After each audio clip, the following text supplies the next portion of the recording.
You can't hear me? Yeah, of course we heard you. No, we can't hear you.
So I get to do that? You have the agenda in front of you, so I guess we're on item number 1, call to order. All right. Yeah, it's on here. So just to follow suit with everything, today is September 25th, 2024. The time is now 1:30 in the afternoon. We're in the Doña County Commission Chamber for the Southwest Regional Transit District Board of Directors meeting. The first item on the agenda is to call the meeting to order. So I do hereby call this meeting to order. The second item on the agenda is the Pledge of Allegiance. If you all please stand with me. To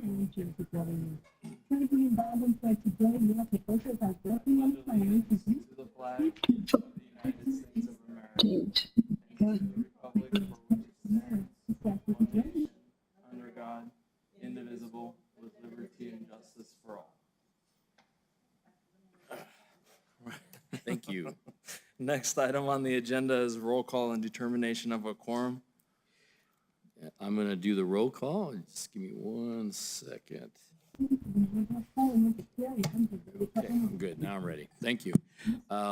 So first on the roll call will be Mayor Hernandez Present. and Councilmember Flores, Mayor Padilla, Present. and Trustee Powie. Present. All right, we do have a quorum. Thank you very much for establishing the quorum. Next item on the agenda is approval of the agenda. So moved by Flores. Second by Meiji Powie. All right, there's a motion on the floor by Councilor Flores, seconded by Trustee Powie. Is there any discussion of the agenda? None. Seeing as there is none, roll call vote, please. Or, Did we already do that? I don't think we have to do it for the agenda. We have to do it for anything. That we vote on? I was listening. Right. well, it's a measure that requires approval. So then if there is no discussion or amendments to the agenda, then it has been approved as it's been motioned.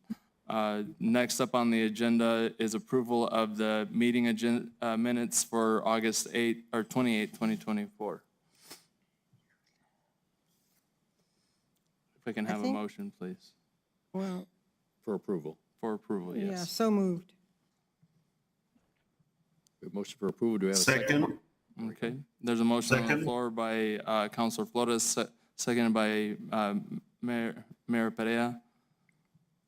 Is there any discussion?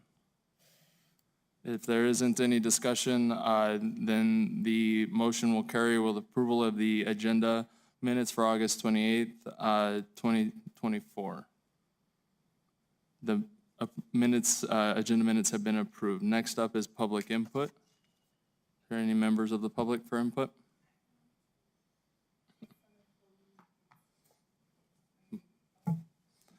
recognize yourself. Ricky. Sarah, for the record, could you recognize yourself? They did sign in. Sara Vasquez for the record. And I just would like to give a years of service pin to Ms. Elizabeth Smith. She's been with the company for 6 years. And just want to say thank you, Liz. She's been very reliable. She likes what she does, and we can see it. So 6 years of hard work and dedication. There you go. so much. I'm honored. Thank you. So much. Great. And then I also have Miss Loretta. Miss Loretta Gallegos, 8 years of service. Loretta started as a driver, then she moved to dispatcher, and now she's our supervisor. So 8 years of very hard work. Operations will not move in the morning if she's out.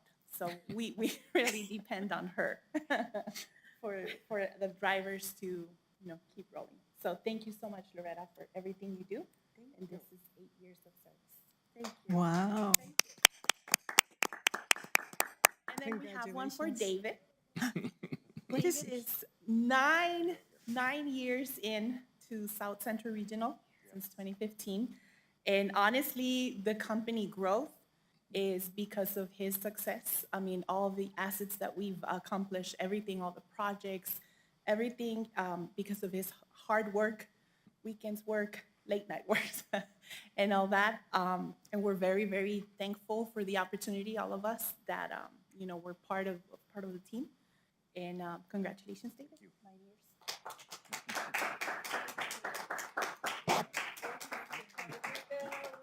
Thank you.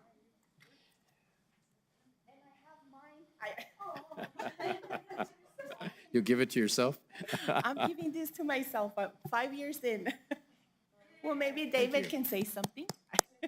Oh, actually, I'd like to say something about everybody, if we could just Yes. on the public input, so on the record.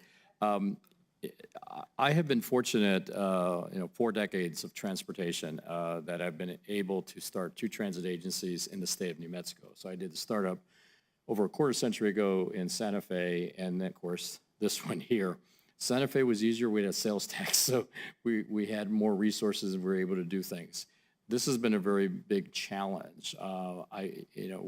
We've got a few people left that keep up with us, people like Sharon Thomas, who've been here long before me and going way back. Loretta was, I guess when you say you're the number 2 employee after me, I'm number 1.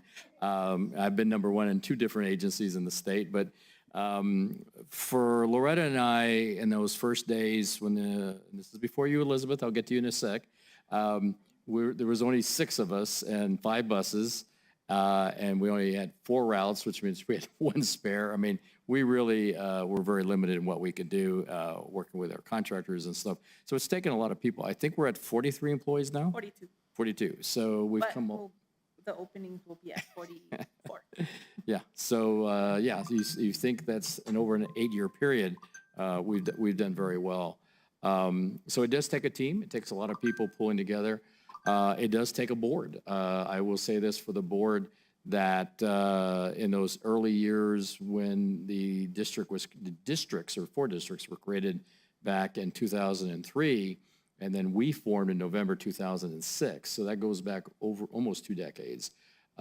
We started with a group of volunteers in the community, a group of city governments, including Mesilla, Las Cruces, Hatch, Doña County, and so on, Sunland Park, Anthony. And so as the years have gone by, we've had other systems back and forth or whatever, but we've grown. We now cover 175 square miles of bus service.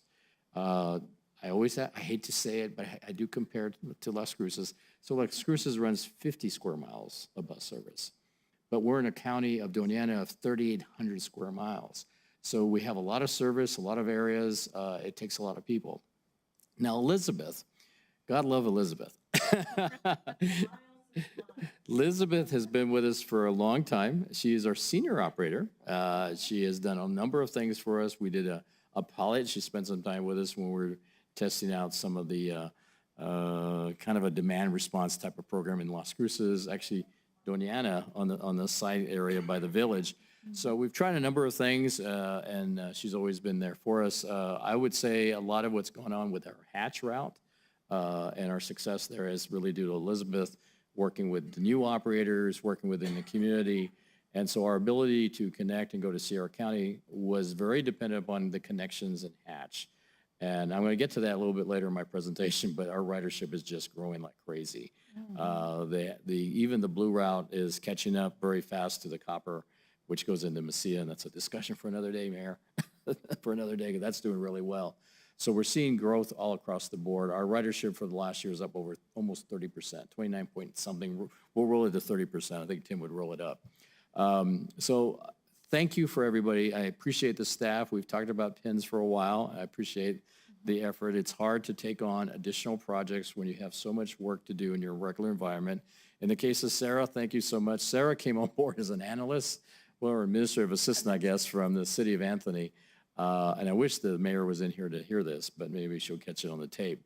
But we were very fortunate to work with and get a lot of help from Anthony. I've said this before, having the mayor, Mario, as our treasurer has been very helpful because she's dealt with a lot of the financials. I know Em's on the phone listening to this. He knows this. And she's been able to help us sign off and get documents signed, checks and things that couldn't have been done any other way. But in the case of Sarah, Sarah moved up very quickly and took on additional roles because we really didn't have anybody doing HR full-time, and we didn't really have anybody to do procurement. We lost our finance person, who was really more of an admin person. So anyway, all these things, it's the growth pains that organizations go through, but we've gotten past that. The organization is still growing and doing very well, and we have a lot of activities, which I'll share with you all today. And I've been asked to present this Friday in Sunland Park for the South Central Council of Governments meeting. So there'll be some interesting things on those slides, which I haven't even shared with the staff. But thank you so much for Sarah's willingness to take on roles. We are at the point of hiring some people. Hopefully some of her responsibilities will go away, but that doesn't mean she has less to do. It just means you have more time to do the things that need to be done. And we'll cover some of that today when we talk about our HR manual and process and how we're trying to do it. So we do develop a lot of things, and we depend a lot on our partners, which are members of this board. Your staffs are getting calls from us, and we do get a lot of help. But again, it goes without saying, the PIN is very important. I will certainly cherish this. I know the staff will. And by the way, we have a whole bunch of people in line to get to 4 and 5 years, correct? Yeah, we'll start the 5-year mark and then we'll do 5, 10, 15. Yeah, and we'll go from there. Yeah, But, because this is something new. We started. Veronica ordered us the pins, so we'll start something for the employees. Thank you for taking care of this, sir. Yeah.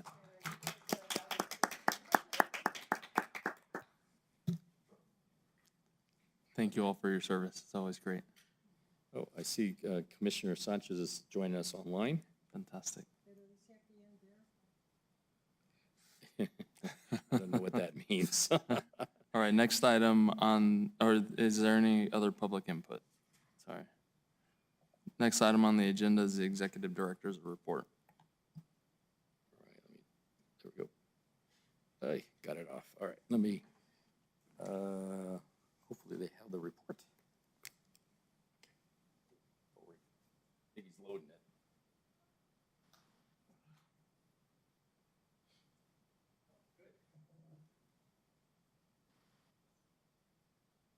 This report has a little bit of its own history. For the record, David Armijo, Executive Director. So the report was drafted a month ago.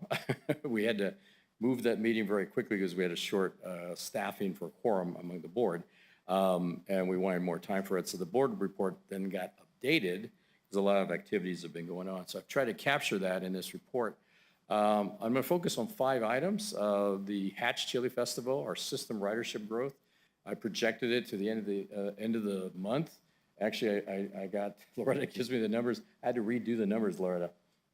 I thought I was on the edge of being high. I was too low, so the numbers continue to go up. We're finishing some work on Anthony Phase 2, and we have more renovations planned for the coming year. I want to show a little bit about that. And then a little over a week ago, I flew into Washington, D.C., and I participated in the National American Public Transit fly-in. There was roughly 65 of us, 62 of us with 75 meetings with our congressional delegations from across the country. So I'll go into that a little bit later. The Hatch Chili Festival. What made this year a little more interesting is that we had just started the Blue Route, which is our Sierra County route, maybe a week, 2 weeks before this, pretty quick. And we came up with the idea, well, why not? We don't normally run Saturday service, and the shuttle, you know, and all the big day for the Chili Festival is the Saturday parade. And by the way, my wife came to this, and she has never been to one of those. She was actually kind of impressed. I didn't think she would like getting the candies that they threw out as much, but she seemed to really enjoy that. Yeah, but she was very impressed with the community, and I think I can say this, and probably Loretta, we've been coming to these things for a few years. I go back when they first started this years ago, and so the community really does a really good job, and there's so many activities. But we did very well. We carried, I think it was 380 riders. We probably did 125 the first year, a few years back, and so that's up. But I think overall, the fact that we could do bus schedules, we worked with the media, and it was funny because I got the feedback from the media, the newspaper. What's the name of the paper? The Bullet? No, that's our one here in town. The Sentinel, there we go. So the Sentinel, they're very interesting people. The editor calls me up, and we're doing some ads, and he says, well, you know, Mr. Armijo, you know, we're an older group of community here. I'm not sure how much they're going to get out of this. And I told her, advertising. You can't have too much of it. We think that all the communication from the riders, the buses, we went out there and did the stops. We did all this stuff over the last few months. And this event actually is helping us with the ridership. I really do believe that. And then we're putting more stops up. So we've learned something in our 8+ years doing bus services. So if you're going to do the service, jump in and do the service. If you do it marginally, you're not going to get the results you need. So the other thing too is it was a lot of fun. Ridership, this is my favorite slide. We do have different slides. We do it by bus route, but this one's important because it does it by year. And you can see that this is also tied to what they call the National Transit Database, which is this October 1st of the fiscal year through the following September 30th. So I'm projecting through the end of this month based on the first three weeks of ridership, and so I can pretty well guesstimate 1 week. So it's not that hard to do, although I did it wrong and I had to change it again. And by the way, I'm now looking at the numbers, and those numbers are still wrong. It's 13,380, so I made the same mistake twice. So that'll be corrected. But the bottom line is, when I did the math, we're at 29.96% ridership year over year from last year. So if you look back to where we were almost 8 years ago, 2017, the first year that we got federal funds for the project, we carried 18,846 people, and we had roughly 5 buses. We now have 19 buses in service, and we're carrying a lot more people. But we're also running a lot more service in a lot more areas. We've gone from 4 routes to 8 routes. So the service is doing very, very well. I cannot even project. What I can tell you as to why this is successful, I think it's a combination of what we just did with the pins. I think it's the operators staying on board and having longevity, because they're the ones that are our ambassadors every day. They solve problems. They find ways to make stops and do things with the routes. The other aspect of it is we've gotten more buses and better buses, and so we've been able to solve some problems there. We keep our on-time performance pretty good, I think. We don't miss many trips, so we're reliable. It's a good service. It's a good concept. We've done that from day one. We do a lot of days. And yes, there are some times that things don't work the way we want to when there's an ice storm, but we manage to get through the day and get things done. So all that is, I think, reporting to that. And we did add back Sunday services down south. We've added some additional services along the services as we go. The future will grow if we can put more frequency of service and do other things, but that's for another day. But this is really good news. Just real quick, I mean, our Anthony facility, which is only about half an acre, handles about 15 buses. It's kind of the centerpiece of the service area. Between the routes that we have that's coming out of Chaparral, Anthony, connecting to Las Cruces on the red route, and hit purple going down to Sunland Park. This facility has gone through different phases. We just finished painting the facility on the outside. We also worked on the Garage doors have been replaced. The first phase, about a year or 2 years ago, I guess, we did the surface on the parking and all that. So we're working on that. There's still more to do in the coming year. But the facility is starting to look a little more like a bus facility, even though it's relatively small. Now, in the coming year, we have phase 3 planned for both this facility and Sunland Park. And in this case, we're looking at improving the gates and the fencing a little bit, because you can't quite see it up close in there, but the fences are kind of barely holding up. The gate works better than I expected to do, but I think the maintenance is always fixing it. So we're looking at electronic gate. We're going to introduce gate cars for the employees.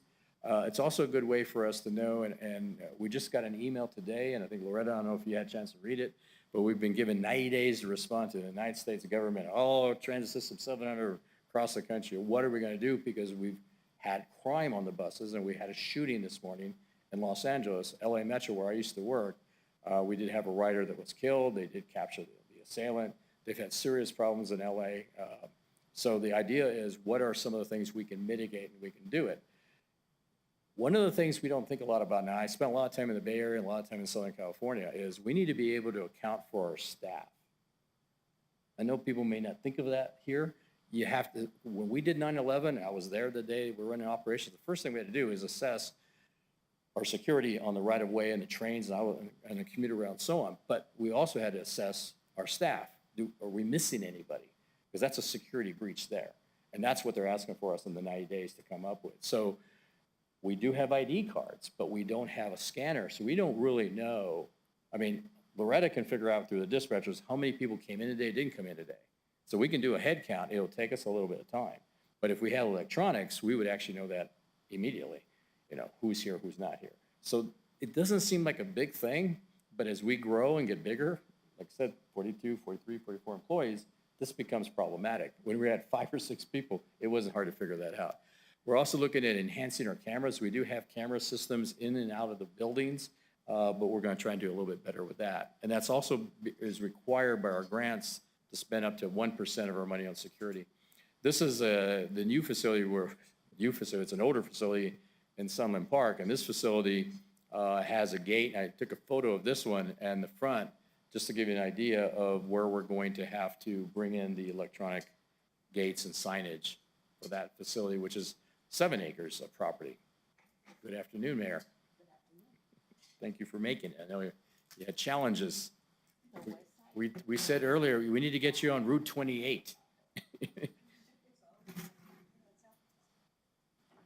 Other areas of Sunland Park upgrades is it is an older facility, over 25 years or longer. We'll probably be redoing not just the garages. We're going to open the garages all the way through, so the buses can drive right through the garage. It's actually safer to do that than have them back in, back out. And also I expect that building, which is a Butler building, which means it can be associated, you can just take off one side of it and extend it pretty quickly. So we'll be doing some modifications of this building over time, and we'll want to be doing the signs. That fence you can see on the right-hand side, that's where they're starting to do the electrification of the buses, and that whole fence is going to come out. So I don't know about the poles. That's a different issue, but that's being worked on. And you can see we have a multitude of different buses at this location. On the app to fly in, so the purpose of the fly-in is we have a quandary. It's the same quandary we've had for the last 2 or 3 years. We have such a strong challenge with our government between Congress and the Senate. With the Republicans running the Congress, they have decided to cut the budget significantly. And so the Senate, on the other hand, even with bipartisan from the Republicans, have voted against that, and in fact actually want to increase the revenues for the coming year. So it's one of those things that's up in the air as to where we're going to get it. We didn't even get the current budget in place until a few months ago, and we're still waiting for that approval from the FTA to get access to our funds. So our goal was to reinforce the support. The other thing was to meet with our delegation. So I did meet with both our senators, Senator Ray Lujan and Senator Heinrich's office. I've been working much more closely with Heinrich's office, working with Jacob and some of the other staff, so they know me on a very first-name basis. It was a good opportunity. Renee Romo, who I usually work with, was not present for this meeting, so I did work with someone else. I focus a lot on the issue of our challenges, which is getting funded. by the federal government. It takes us on average more than a year to get a grant application approved, and it takes longer to get our money reimbursed. And so that's problematic to us.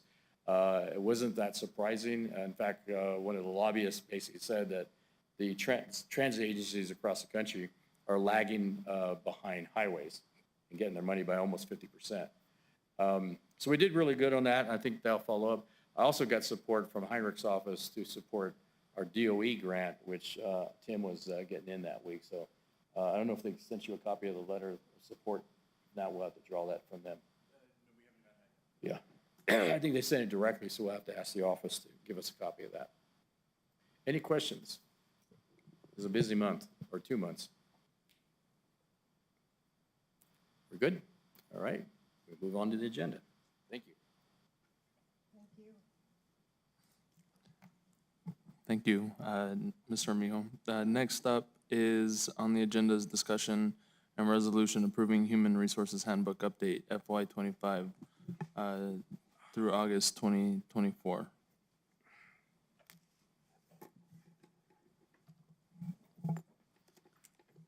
Yes.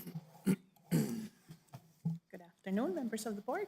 Sara Vasquez for the record. And okay, I'm here to present the Human Resources Manual update. There is really not a lot to it, but I believe that whatever we are updating, it is very beneficial for the employees. We did just very minor changes. We ran it through Grammarly to improve some of the grammar, which is periods, commas, just to make more sense. There's another change on section 4, page 13, under compensation, under overtime pay, compensation pay. We added that SCRTD offers weekend differential pay to non-exempt employees. It applies to hours worked between Saturday and Sunday, and employees will be paid a weekend shift differential of $2 for each hour worked during this time. The other change that we are implementing is on page 43 under section 14, paid time off.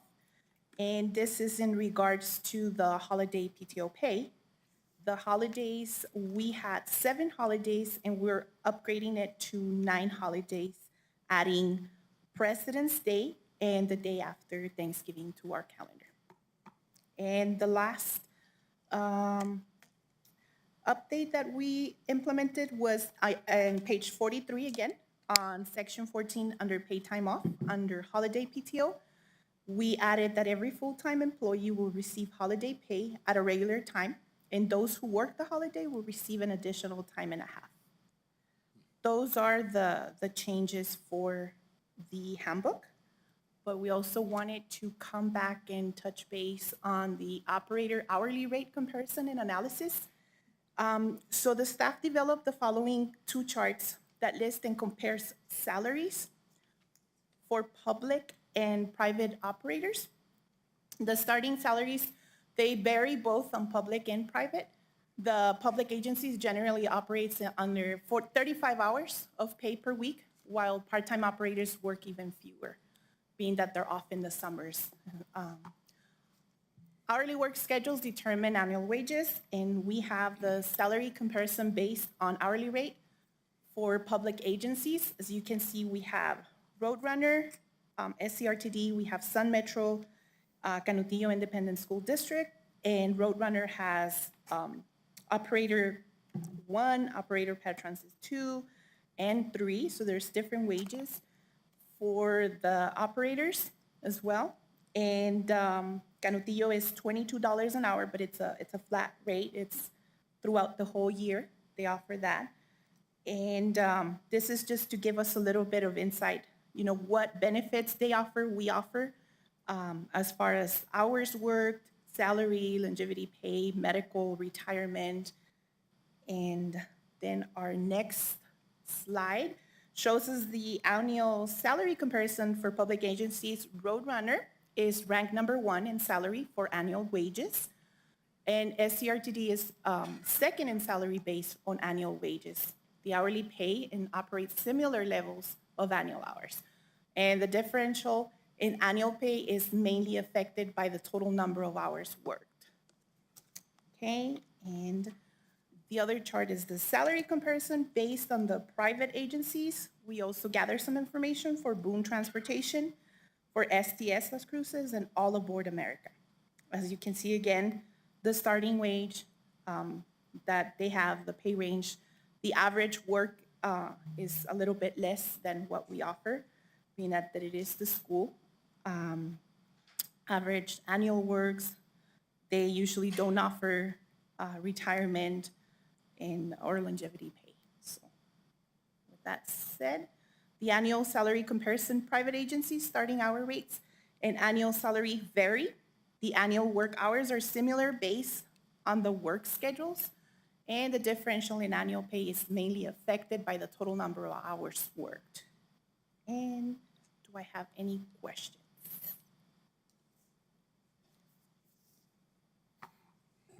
If I may. So, lots of numbers, looking at public and private. I think the true gap is between the full-time workers of Roadrunner and the full-time workers for our company. And if you use the annual salaries, the baseline, we're at about 30,000 plus or minus. They're at maybe 36,000 plus or minus. And of course, this doesn't include people working overtime. It doesn't include other holiday pay and other things that would go into that.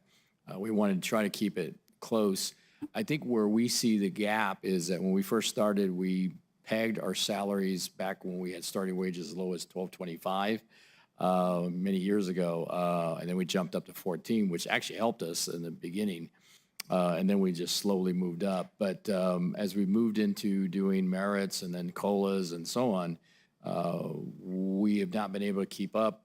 We kept up with the other agencies, but not with Roadrunner. Roadrunner did a salary adjustment 2.5, 3 years ago, and that adjustment was significant. It was good 25, 30%, and that's why we have a gap of about 20%, I think. And so we're closing the loop, but at the current pace, it might take us several years to do that.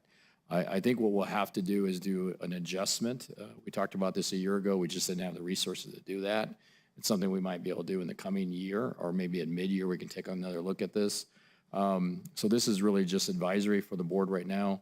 We were working on a financial plan. Adam, our finance officer, is not here today. He's working on the audit.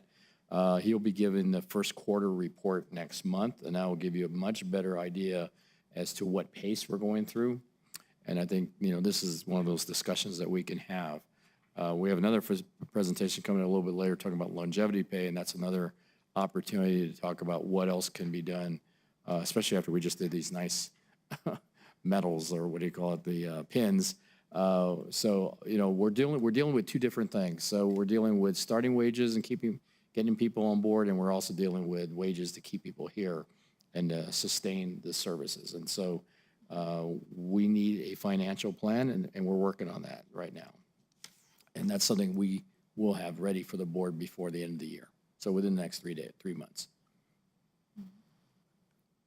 I'm happy to answer any questions or have Sarah do that. I stand for any questions you may. There's none. Mr. Chair. This is Mayor Perea. Yes, go ahead, Mayor.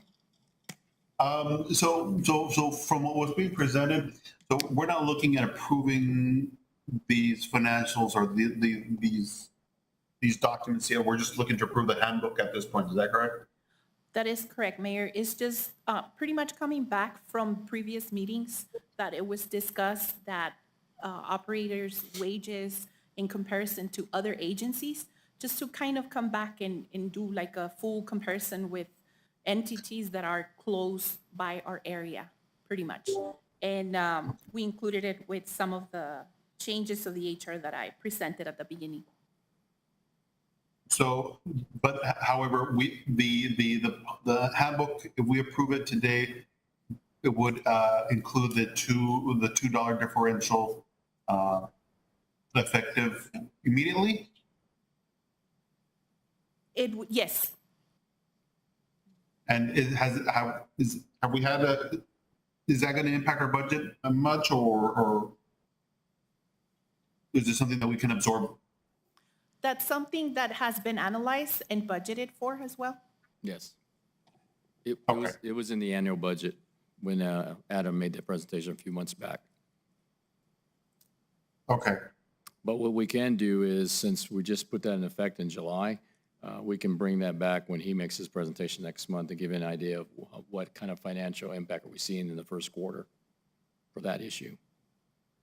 And I know he's listening right now and making note of what I just said, so we'll come back. okay, that worked for me. Thank you, Mr. Chair. Thank you. Counselor Flores has a question for you.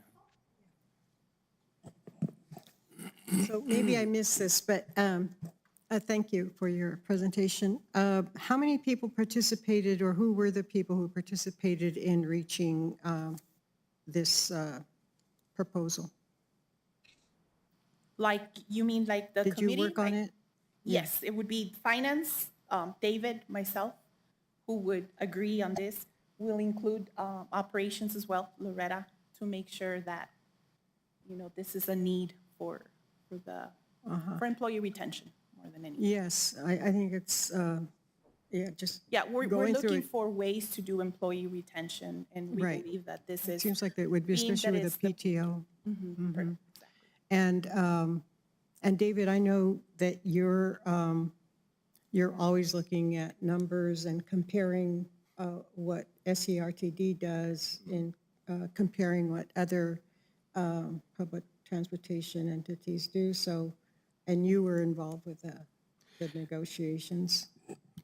Did you negotiate, or did he just tell you what to do? I was involved with the analysis and worked with the staff on that. We also did meet with the HR department for the city of Las Cruces, and so that was an interesting experience. But we did get the information we needed from that, and we've actually also worked with Anthony, Sunland Park, and the county. So there's a wealth of information. Some things are apples and apples, and some are not, and so Yeah. you try to draw from it. It's a collaboration. I start doing the research and then reach out to, you know, employees, supervisors to make sure that this is something that will benefit to the employee or something that we Yeah, it seems like there's a lot of incentives, especially on the part-time, paid, part-time, the paid time off. So, thank you so much. Thank you, Thank you. everyone. We need a formal. Mr. Chair, I move to approve. That was great. Thank you. There's a motion on the floor for approval by Mayor Perea. Is there a Second by Flores. Second by Counselor Flores. If there is no other discussion, if we can have a roll call vote, please. Yes. Mayor Hernandez, Yes.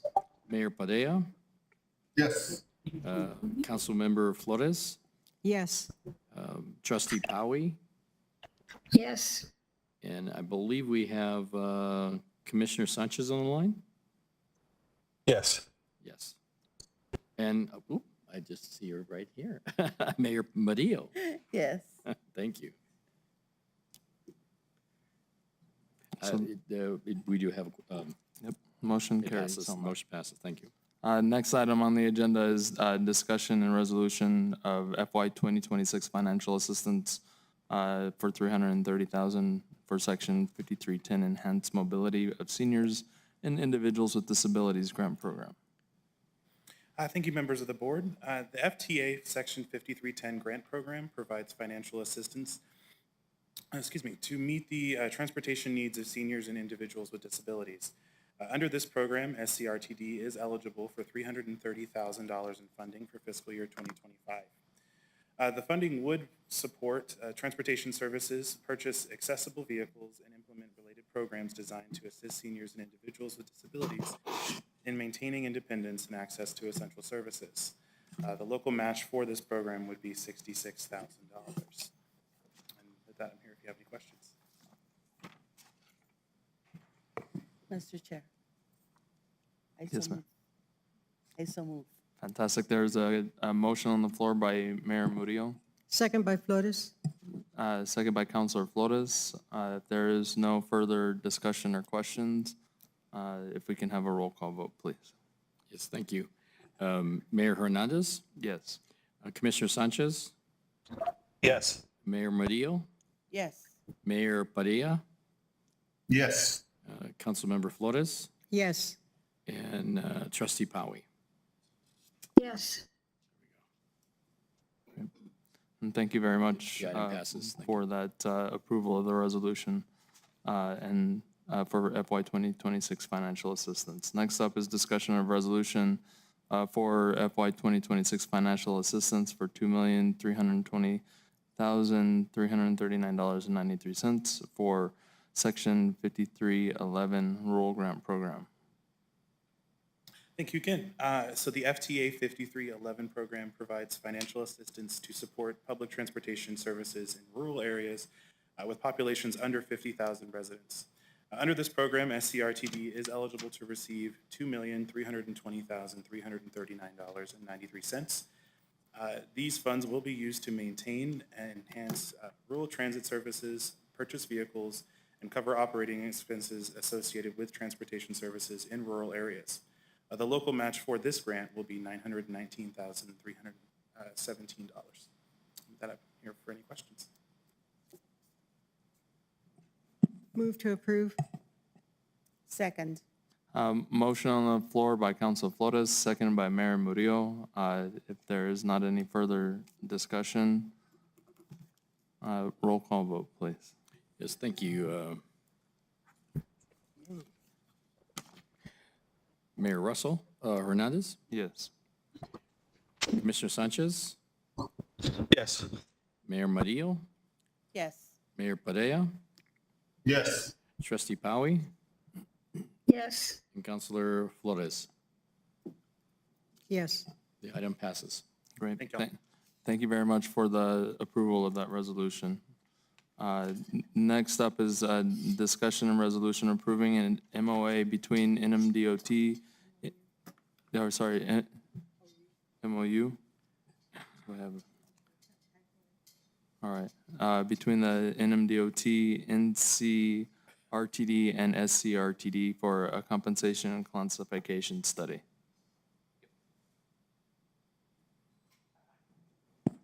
Move to approve by Flores.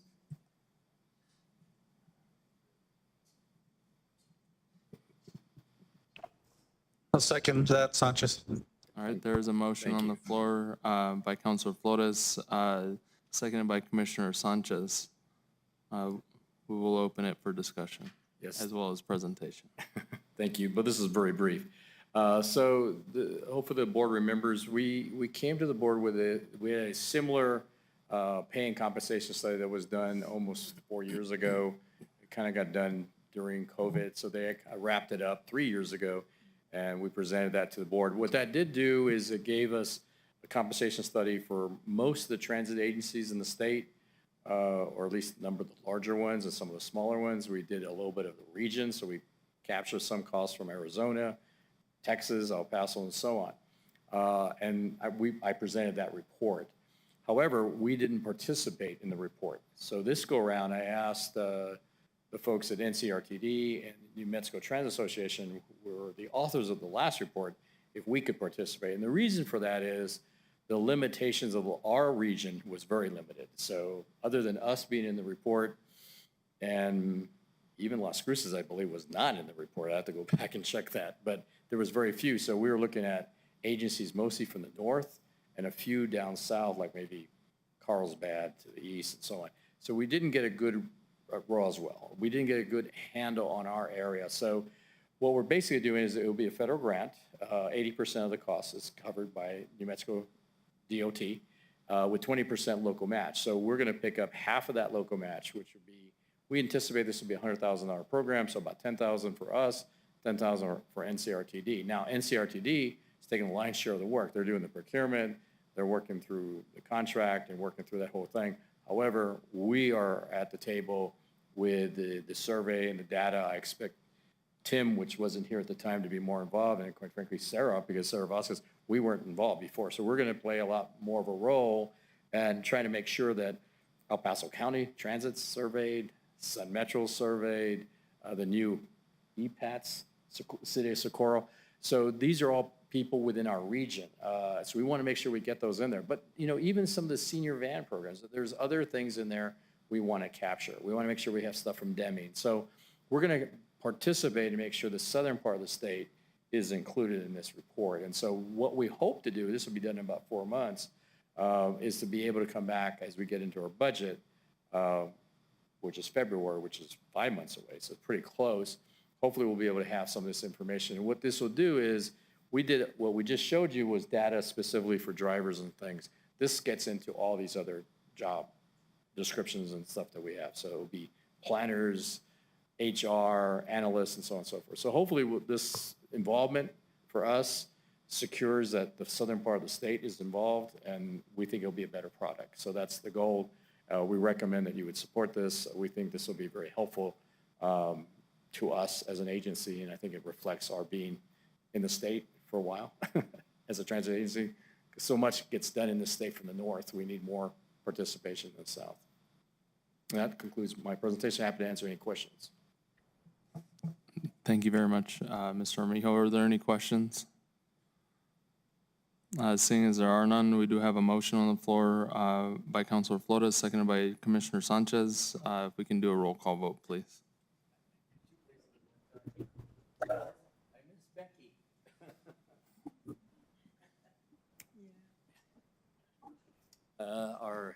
Our minute taker is home taking care of her mom, so she does everything remotely. So anyway, I get the opportunity to help out until that changes. So thank you. Roll call vote. We'll start with Mayor Hernandez. Yes. Commissioner Sanchez. Yes. Mayor Murillo. It just stepped away, but we still have enough for a quorum. Councilmember Flores. Yes. Trustee Powie. I think I heard a yes. Trustee Powie? Yes. Oh, there we go. Thank you. And Mayor Padilla. Yes. So we do have Yes. Yes. So we do, it does pass, the motion does pass with 5 votes.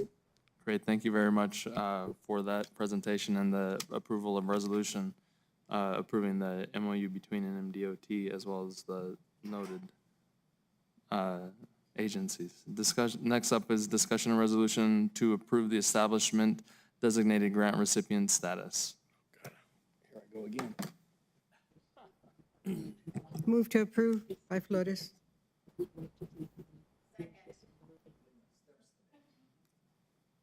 Motion on the floor to approve by Council Flores, seconded by Mayor Murillo.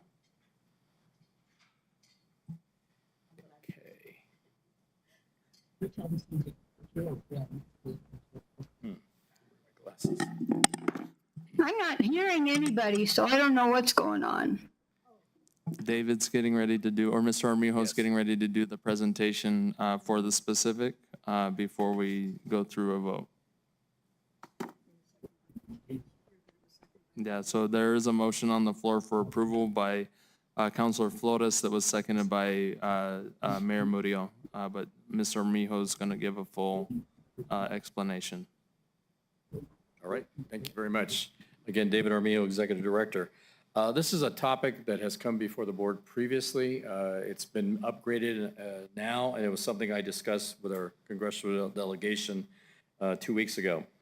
Specifically, it's the designated grant recipient process. So with over 2,000 transit systems across the country, the Federal Transit Administration has tried to limit the number of major agencies or rural areas, or urban areas that are. I still can't hear anybody. I don't know what's happening.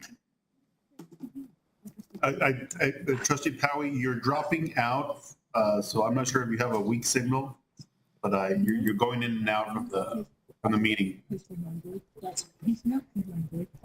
Although we can hear you, Trustee Power. Hello? I'm not hearing anything.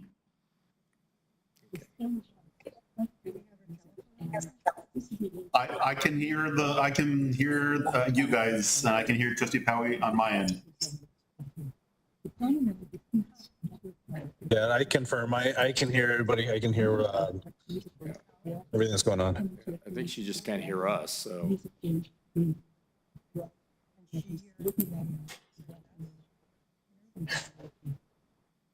Trustee Bowery, is it improved?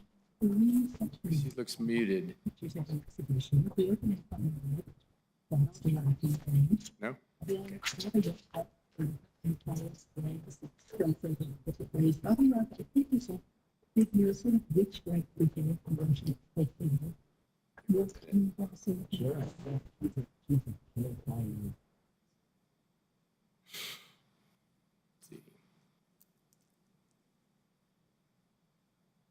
So any feedback from the IT staff? It looks like you're working on it.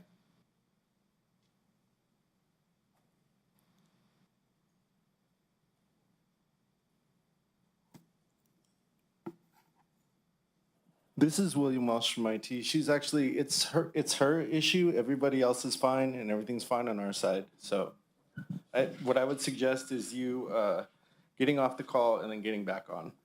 Thank you. Okay. Can we get that message to her somehow? All right, we're gonna send a note to her right now online. What I would do is I would get off the call and try to re-get on the call and see if that helps, because everybody else is able to hear Okay, and is fine. Thank you. can we proceed? Okay, Mr. Chairman, I believe as long as we have a quorum, I think we can proceed and then okay, thank you. see if we can join. All right, I'm gonna move on. This is not a long presentation. So basically, we have been following the issue that when we do our grants, in the presentation that Tim just did on the 5310 and the 5311 grants, the rural grants, we are a sub-grant recipient to the state of New Mexico. So all of our grants and processes has to go through the state. The downside of that is because of the timeline it takes, we have to wait a month before we can submit bills, and then it takes another month or longer. So typically, we have to go 4 payrolls. That's how I look at it, or 5 before we get reimbursed. So it makes it very difficult on a cash flow for operating. On the other side of it, we have the 5307, the urban funds out of El Paso, which is what I'm showing here. So I'm showing the map, which goes all the way up to Elephant Butte and all the way down into El Paso. And so on this map, you have us getting grant funds, both rural and urban. Okay, we're getting a lot of feedback. At any rate, so the purpose of the designated grant recipient is to work through a process that would change the way we get funded for our funds locally.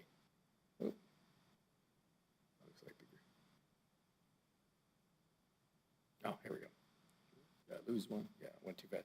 So the qualifications for designation is based on the UZA, or the urban zone that we have. And so we qualify, in fact, because of the fact that we were incorporated back in 2003 in our intergovernmental agreement that exists for the agency, and as a state designation as a regional transit district. So within that element, we qualify, we have the legal authority to receive and dispense federal grants. So one of the challenges we're having in the communication with the state, New Mexico DOT staff, and when we're dealing with even the MPOs in El Paso or in Las Cruces, is that we're a little agency. We're a little agency. I've been in MPO meetings where I was called out that we only had 5 buses. Mr. Armijo only has 5 buses. And so as a result, I mean, I hate to say this is like being back in kindergarten. Kindergarten wasn't bad. I had nap time was fabulous. I don't know, I got fed really well. Anyway, so we don't get our funds because, you know, they're just this little agency. Well, ironically, it doesn't work that way. If you're in the Bay Area, there are 5 designated recipients. BART is a designated recipient to get its federal funds. I work for AC Transit in Oakland. It's a designated recipient. The folks over at San Francisco, designated recipient.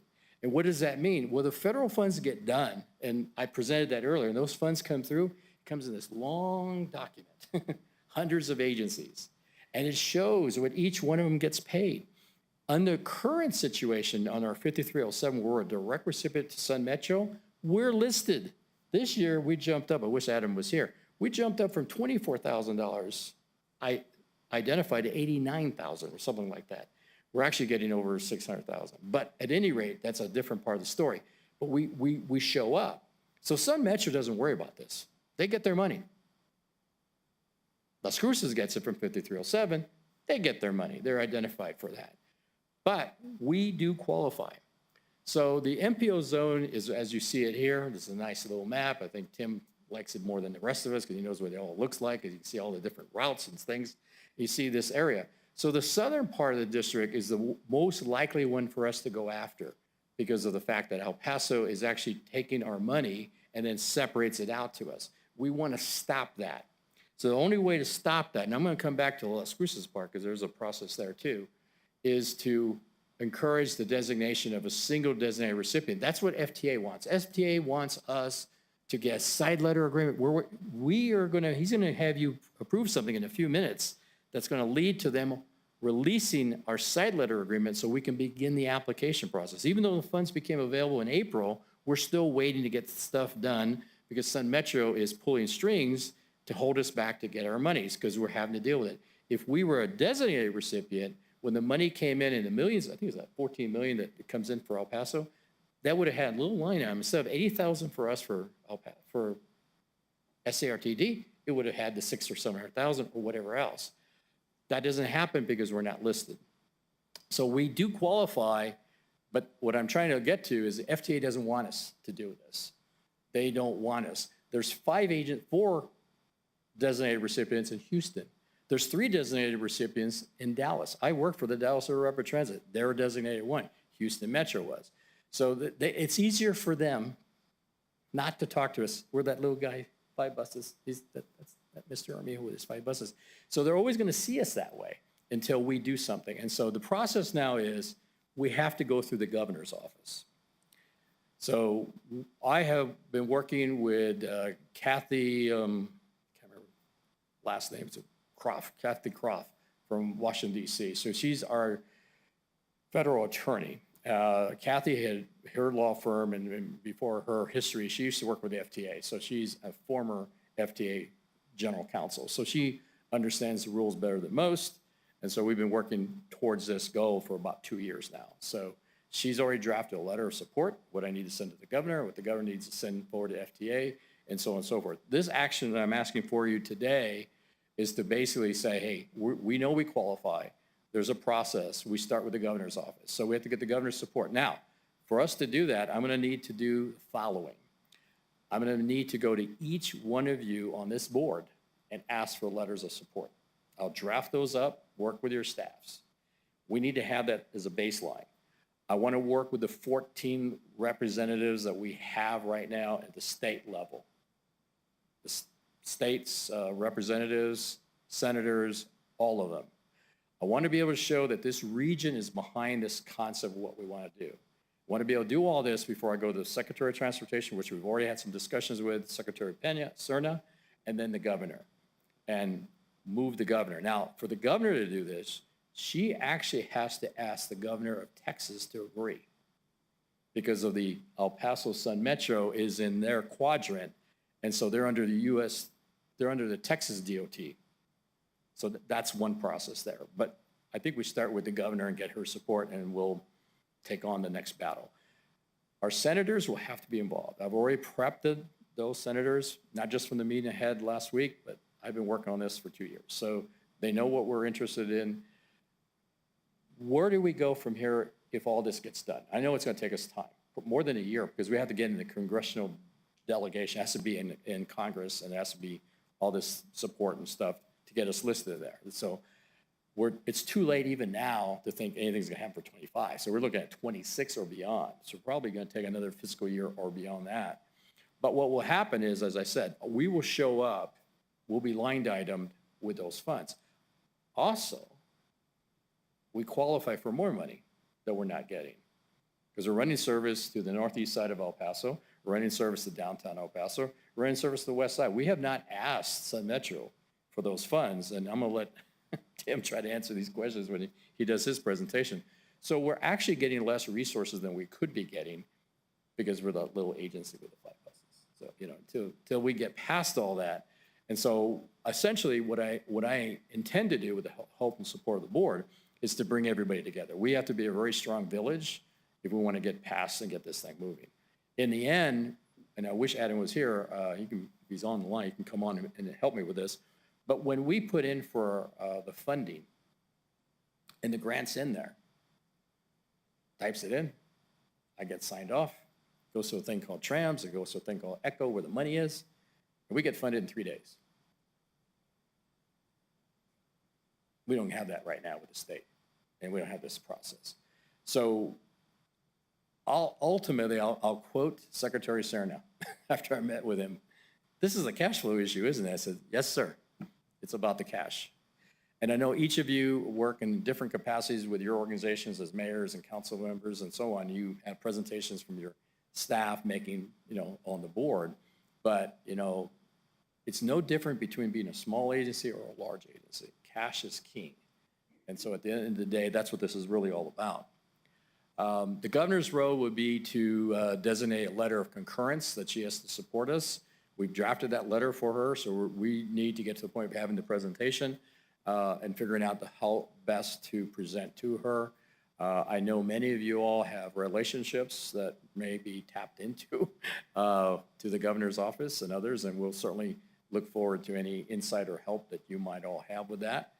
And so the next steps would be to make contact with the governor's office, do exactly what I said before, get everybody on board with letters of support, coordinate the action of the Secretary of Transportation and Transit Rail Department. So at the same time, we don't want the Secretary to be surprised or the staff at the New Mexico DOT to be surprised, want them to know where we're going to go with this, because clearly they're going to be asked, well, why is Mr. Armijo and South Central Regional Transit District asking for a change?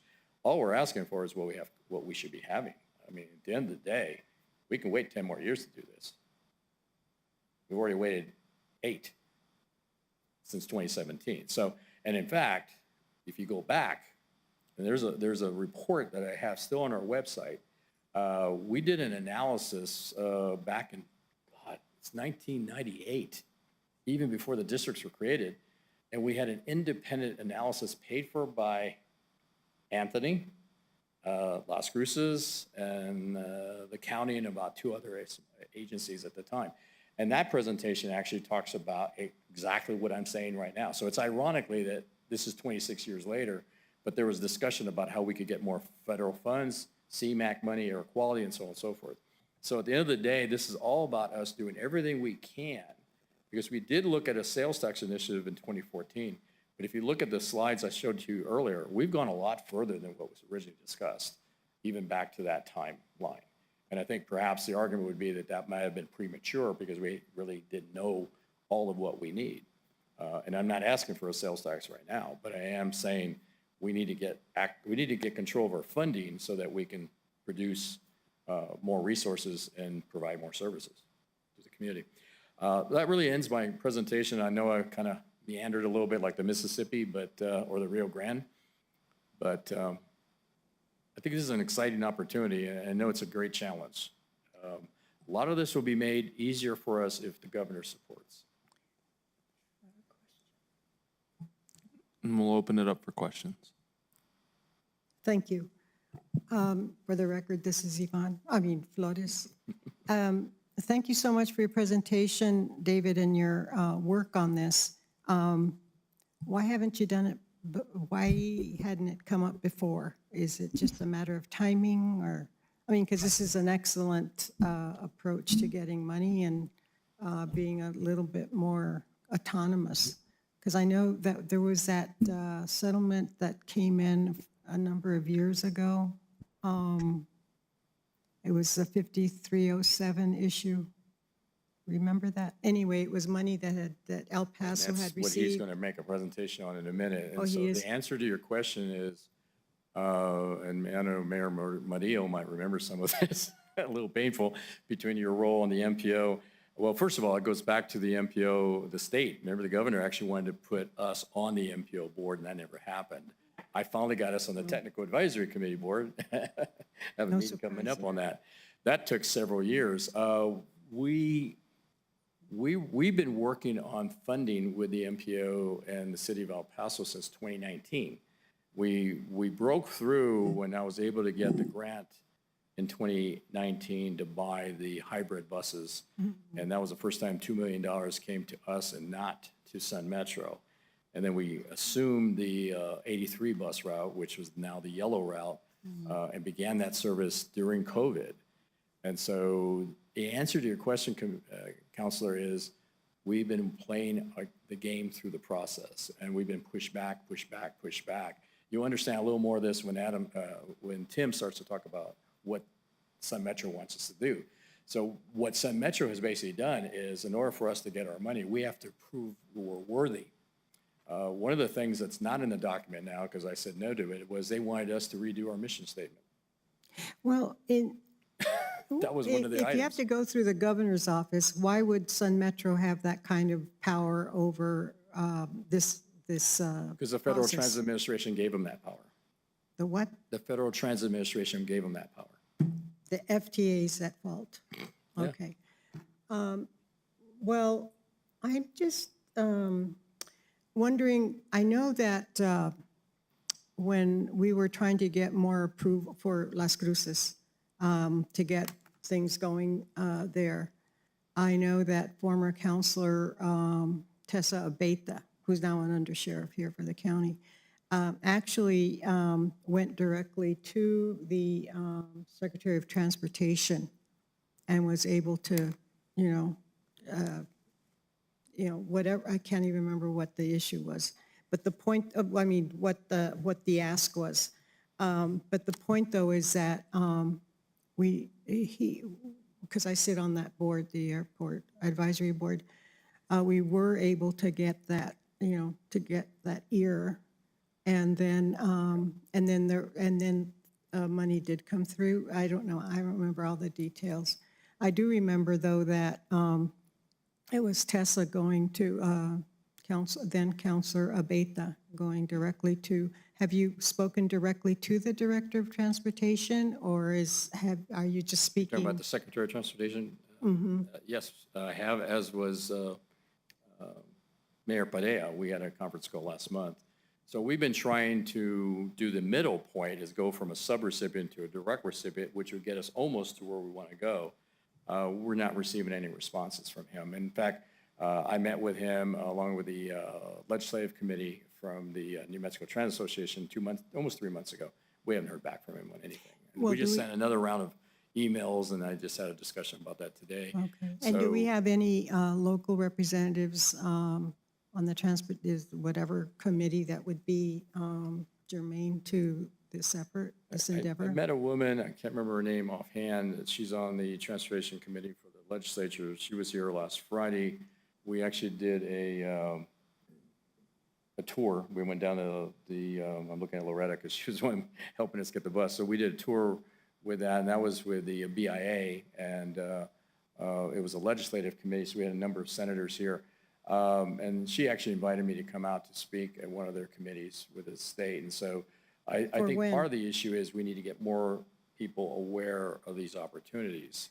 But when would she want you to go up there, or was don't it have a just an date. open Don't invitation, have a or was date. it a date certain? Well, hopefully between now and the legislature meeting in January or February, Well, hopefully, sooner than later. off the record. Better be before the elections. Oh, well. Yeah. But I just want to thank you, David, for this. And I know that over the years, you've really struggled with the FTA and the powers that be in Washington to recognize the SCRTD and to get money directly from them. So thank you for that. And thank you, Mr. Mayor. Are there any other questions for Mr. Armijo? Seeing as there are none, we do have a motion on the floor by Councilor Flores, seconded by Mayor Murillo. And if we can have a roll call vote, please.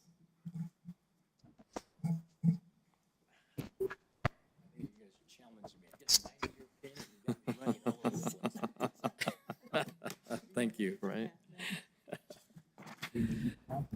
Mayor Hernandez, Yes. Commissioner Sanchez, Yes. Mayor Madillo, Yes. Mayor Padilla, Yes.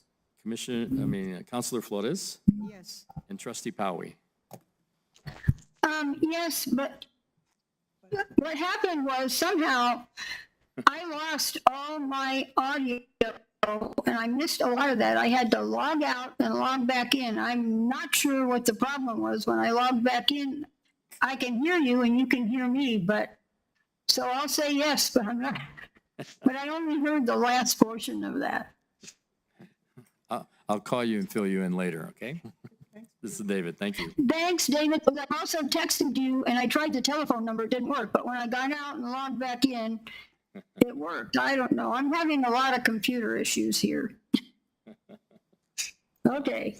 Thank you for that approval of item number 12 on our agenda. Next item on the agenda for discussion, item 13, discussion and resolution to approve the demonstration of the SCRTD commitment to implement the SCP and to provide sufficient local funding to support the Section 5307 grant funds for fiscal years 2022 and 2023. Thank you, members of the board.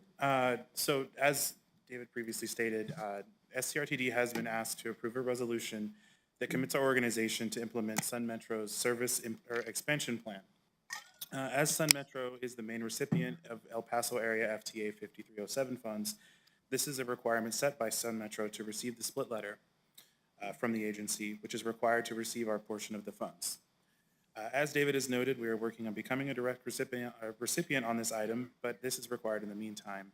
Staff is working with our partners at Sun Metro to finish this process promptly, so we may receive our portion of $630,149 for the FTA 5307 program. With that, I'm here if you have any questions. Are there any questions? If not, if we can have a motion on the floor, please. So moved. Second, to approve. Been moved by Mayor Murillo, seconded by Councilor Flores. And as there were no questions, if we can have roll call vote, please.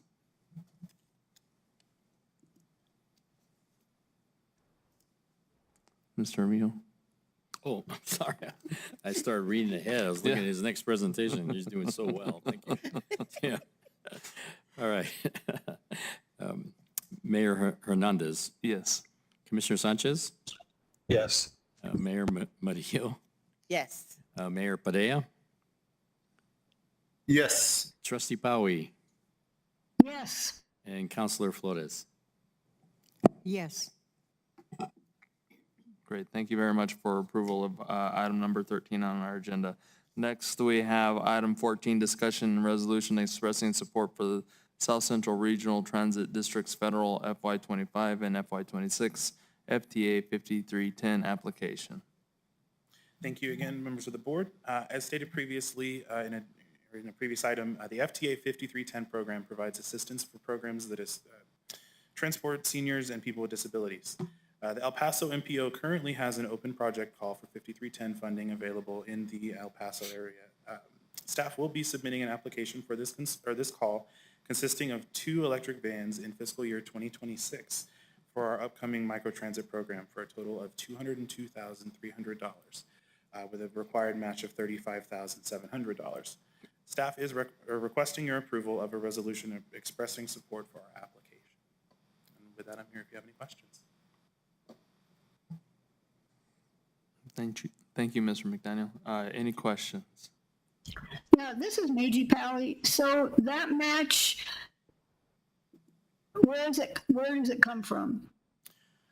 Usually these match funds come from local contributions. We are also looking at applying for the New Mexico DFA match fund for this as well. Okay, I know sometimes for Williamsburg, we can get those match funds waived or paid. Yeah, I will have to look at this again. I think this one, like the current 5310 that we're just now closing and getting reimbursed, because we just bought 2 vans on this last one, which is 2 years ago. It takes a while to get these done.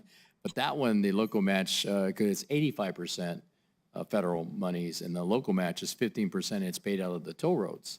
So we're really happy to Okay. have the folks from Texas take care of us. Okay, thank you. Thank you. Good question. Are there any other further questions? We can have a motion on the floor, please. Yay. I Move so to move. approve. Go ahead. Motion to approve. Second by Flores. There's a motion on the floor by Mayor Murillo, seconded by Councilor Flores. If there is no further discussion, if we can have a vote, please. Thank you. Mayor Hernandez, Yes. Commissioner Sanchez, Yes. Mayor Murillo, Yes. Mayor Padilla. Mayor Padilla, Yes, yes. Trustee I Powie, I have to switch screens on my end over here. Trustee Powie, Yes, and Commissioner Flores. Yes. No, Counselor, please. Oh, Council Flores. Well, you know, she was talking about being Mayor Pro Tem earlier, so He said Commissioner. we're trying to promote her. Thank you. Just giving you a bad time. Thank you. Thank you for approval of item 14 on our agenda. Next on the agenda is informational presentation on longevity pay policies.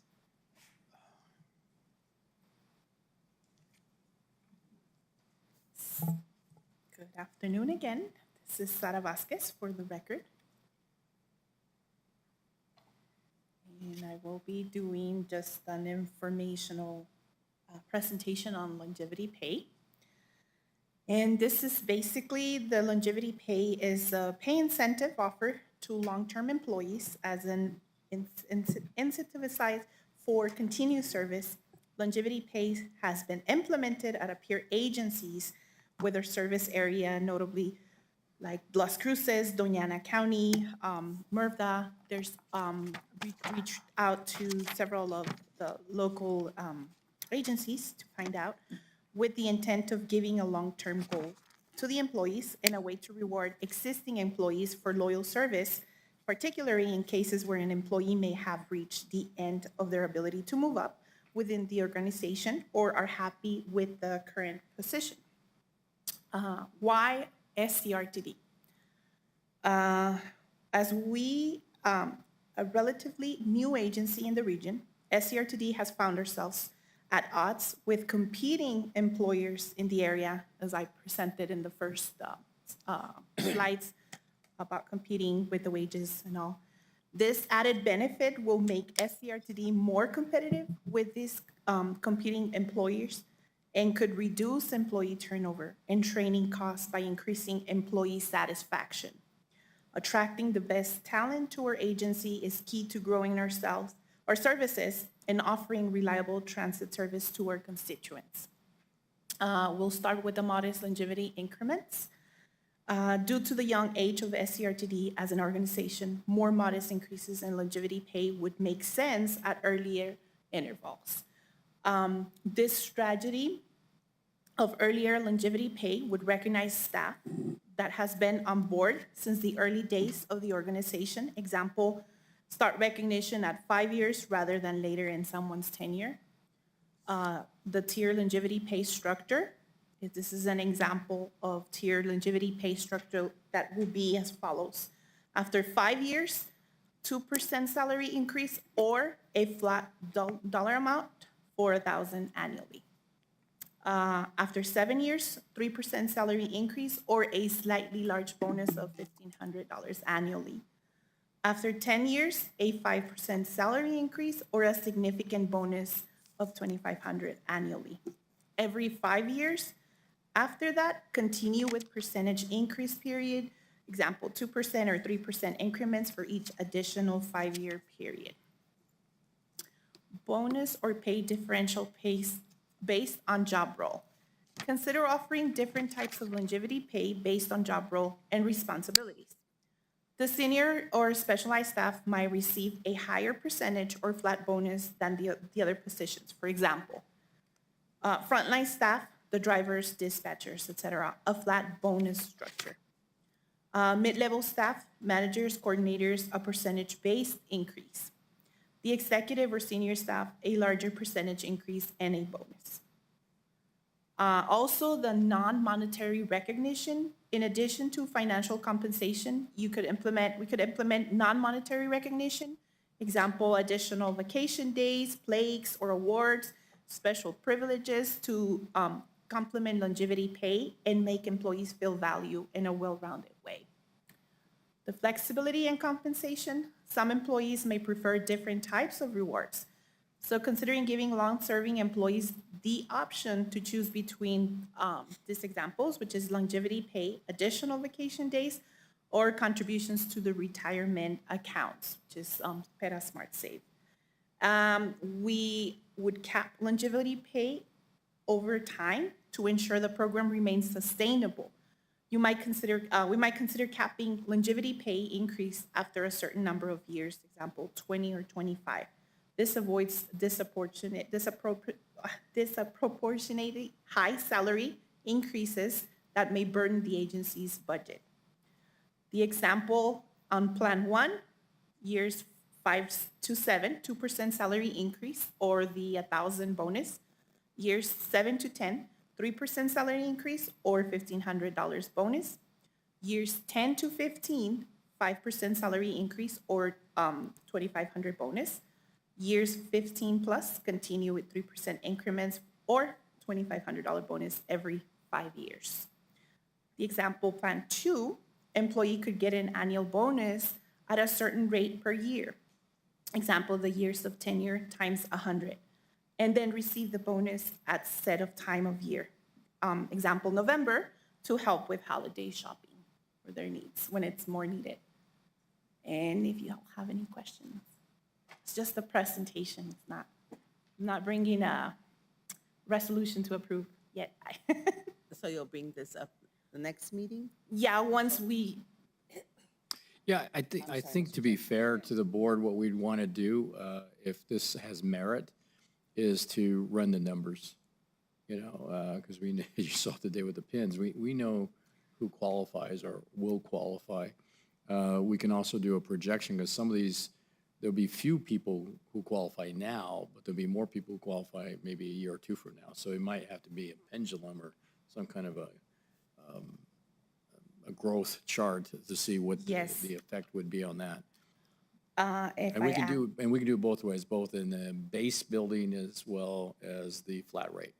And so we'll Yes. see which works. And if I may add, I reached out to the city of Las Cruces, and they do have, for the employees, the hourly employees, is 4.75% increase on the third, it's 3, 6, 10, 15, 20, and 25th anniversary dates of hire.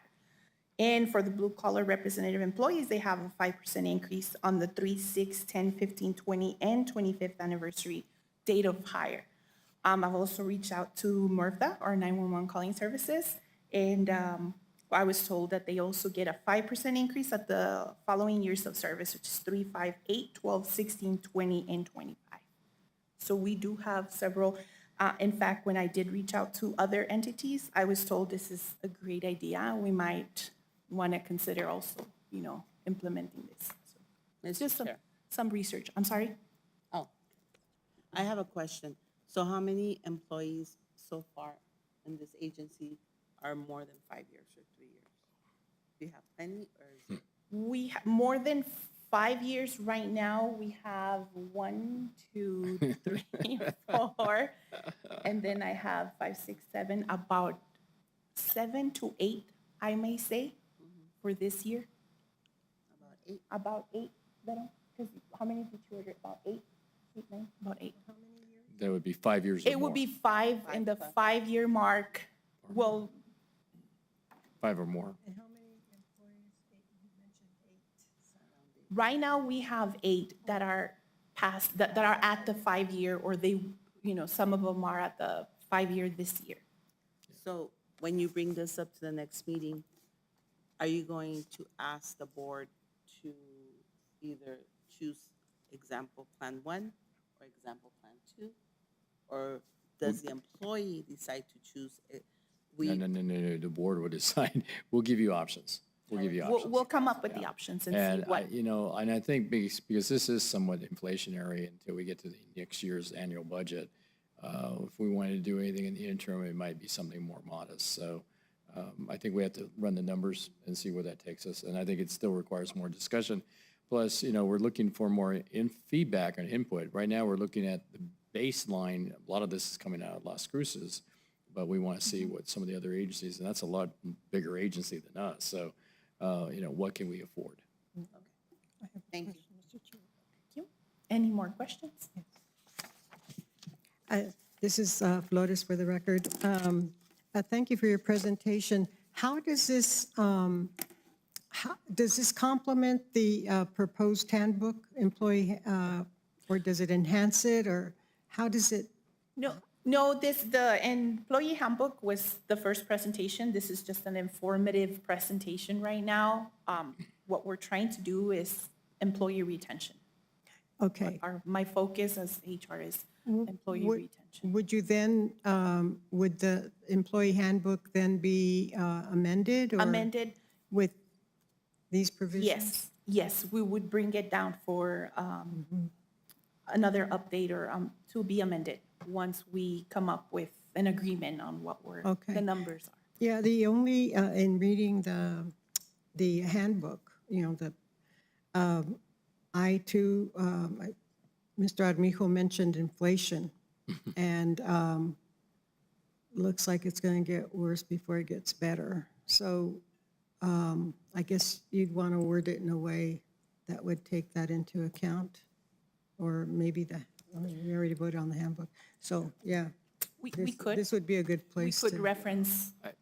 If I may, I think, I hate to use the term toolbox. People love the toolbox, but essentially what we're trying to do here is ferret out different initiatives. So what would it cost, and could we do a longevity pay? What would it cost to look at the starting salaries? What would it cost to do things, helping employees that have been here longer and doing an adjustment there? So there should be more than one initiative to address sustainability and going through it. So I think we start at the baseline, what can we afford? And then which of the programs make the most sense? Now, right now, starting wage tends to be the bottom line for us, because that's what helps us stay somewhat competitive in trying to hire people, because we want to keep service going. And we've been able to do that in part because I think a lot of people are looking at the number of hours that we can offer them, as well as the other benefits. So a lot of people come over because we have good healthcare benefits. It's one of the attractions to the company. Yeah. Well, I think that anything that is going to attract a good, a good employee and who will stay on is a good way to go. That's just my humble opinion. Thank you. And I support what you're doing. So our quest is to give you options and try to find the best way to go. I don't think, even though we've been at this for more than 8 years, I don't think we can solve this overnight. So I think you really want to look at a 2 or 3 year program. Where do we want to go? How do we want to get there? We're doing that now, but we're doing it slowly. We need to accelerate that a little bit. Yeah, and then you'll have more time to look at the track record. So, Yeah. Exactly. yeah, thank you. And we do this with the town as well. Okay. So it's good to see that. I think that it's good though for presentation side, that if we also include numbers that show turnover and what our current turnover is, as well as the information for long-term planning.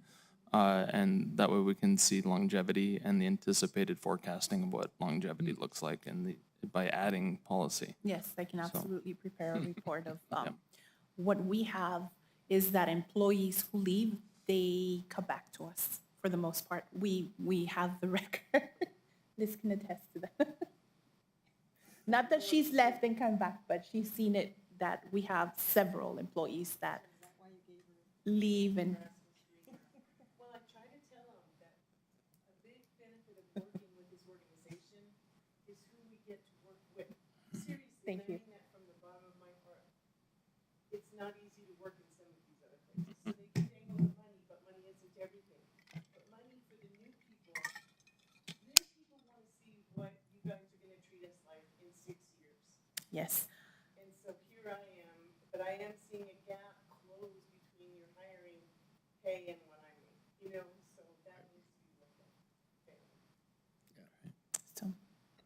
Any other questions? Thank you very much. Are there any other questions? I do have one question. Yes. Mayor Perea? Thank you. What, on the options, when you talk about bonuses, have we checked whether that's permissible under New Mexico statutes? I have some sort of recollection in my mind that bonuses are not legal. But there's a way you can structure them in a way that they are. Exactly. That is something we can also work with our auditors to make sure that we are still within, regulations and all, and see how we can go about providing, some sort of incentives for the employees. Yeah. Maybe as a Absolutely. stipend rather than a bonus. Yes. Yeah, so just to make sure that we use the right language, we Okay. use the right certifications, just because I don't want this to lead into something that's not. No, absolutely. Thank you for bringing that up. We would make sure to get some advice from the auditors as well. Sounds great. Thank you so much. Appreciate it. Yeah, we'll do that before we're done. Are there any other questions online? No, Seeing thank as you. there is none, we'll move forward with future agenda items. If there are any. If I may, so just as our normal schedule, so future agenda items for next month will be pretty much all financial. So we typically in the first quarter, July, August, September, we come back with the Department of Finance and Administration, DFA's first quarter report that we sent out. We also will do a first quarter with that on our financials. And if there's any need to do any amendments, that will all be up to our finance officer, Adam Shea. But otherwise, we don't have anything else scheduled unless something comes up. What you saw today is we have a lot of grants, and we think we're done with grants, maybe? Unless we get another one and we get a win. Mr. Chair, if I may, we have did I doze off or something on resolution number FY 2512? It's page 19 in the notebook. Is that something we have to vote on? Which I think it's consistent with.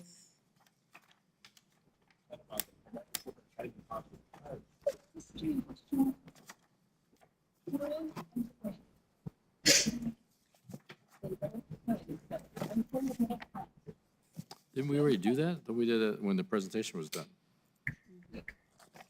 We already did Yeah, that? it was at the very beginning, it was the Oh, first so it's just resolution. out of, Item 8. okay. Well, gee, how soon we forget. Thank you, thank you. I think that's it. Are there any other future agenda items for discussion? Seeing as there are none, if there is no objection, then I do call this meeting as being adjourned. Thank you.